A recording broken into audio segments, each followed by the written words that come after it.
Baik, Assalamualaikum warahmatullahi wabarakatuh. Perkenalkan, nama saya Fahrul Rozi Nur Rahim dengan NIM 211021006 dari D4 Sanitasi Lingkungan. Kali ini saya akan menjelaskan materi tentang hubungan ekologi dengan ilmu lainnya. Baik, langsung saja kita masuk ke dalam materinya. Nah, apa sih yang dimaksud dengan ekologi?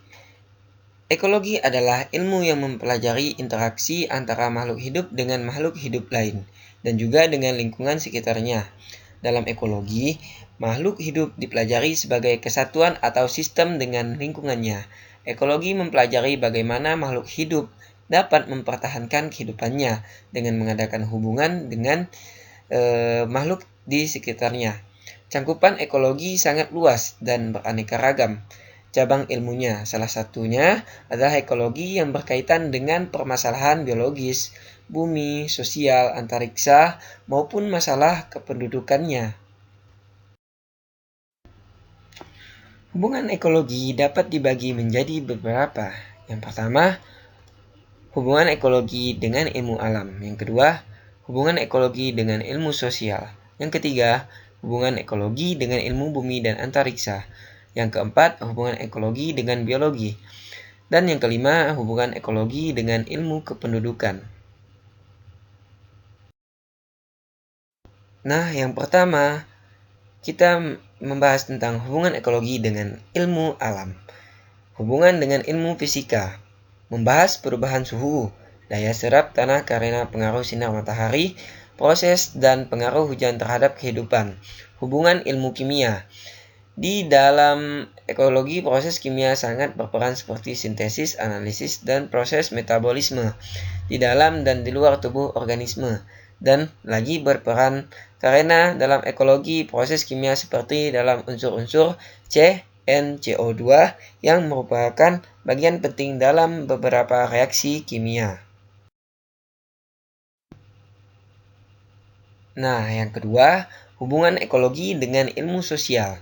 Yang pertama, kaitan ekologi dengan ekonomi. Banyak menghubungkan ekologi dengan ekonomi manusia. Menurut Len Margulis mengatakan bahwa studi ekonomi bagaimana manusia membuat kehidupan. Studi ekologi bagaimana binatang lainnya membuat kehidupan. Menurut Mike Nicholson mengatakan bahwa ekonomi 3/5 ekologi. Sejak ekosistem menciptakan sumber dan membuang sampah, yang mana ekonomi menganggap dilakukan untuk bebas. Yang kedua, ekologi dan ilmu sosial budaya.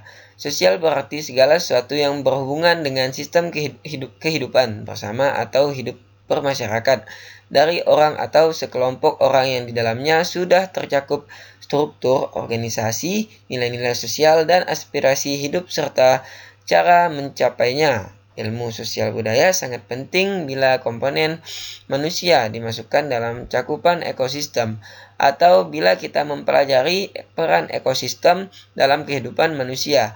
Lingkungan sosial budaya dan ekonomi sangatlah penting bagi kesinambungan pembangunan berkelanjutan, sebab pembangunan dilakukan oleh dan untuk manusia yang hidup di dalam kondisi sosial budaya dan ekonomi tertentu. Yang ketiga, hubungan ekologi dengan ilmu bumi dan antariksa. Aspek-aspek atau bahasan yang terdapat pada ekologi juga dibahas pada ilmu antariksa. Hal tersebut dijelaskan memperlihatkan hubungan antar kedua ilmu tersebut.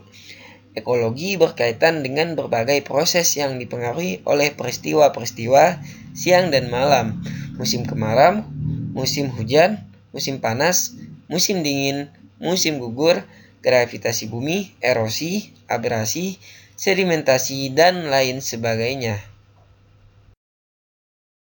Yang keempat, hubungan ekologi dengan biologi.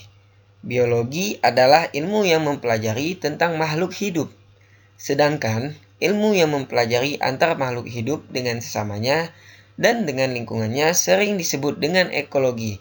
Ini jelas membuktikan bahwa antara ekologi dengan biologi sangatlah berkaitan dengan sangat erat, yang mana menjadi objeknya adalah makhluk hidup itu sendiri.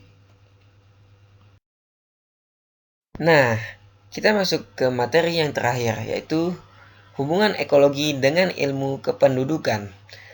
Kependudukan atau demografi adalah ilmu yang mempelajari dinamika kependudukan manusia. Manusia sebagai satu bagian dari alam merupakan bagian utama dari lingkungan yang kompleks. Kini, istilah ekologi ini telah digunakan secara meluas dan merujuk kepada kajian saling berhubungan antara organisme dengan persekitaran dan juga saling berhubungan di kalangan kumpulan organisme itu sendiri. Nah, baik teman-teman, mungkin itu saja materi yang dapat saya sampaikan. Semoga materi yang saya sampaikan bisa dapat dipahami. Jika ada salah-salah kata, mohon dibukakan pintu kemaafan. Saya akhiri dengan wabillahi taufiq wal hidayah. Assalamualaikum warahmatullahi wabarakatuh.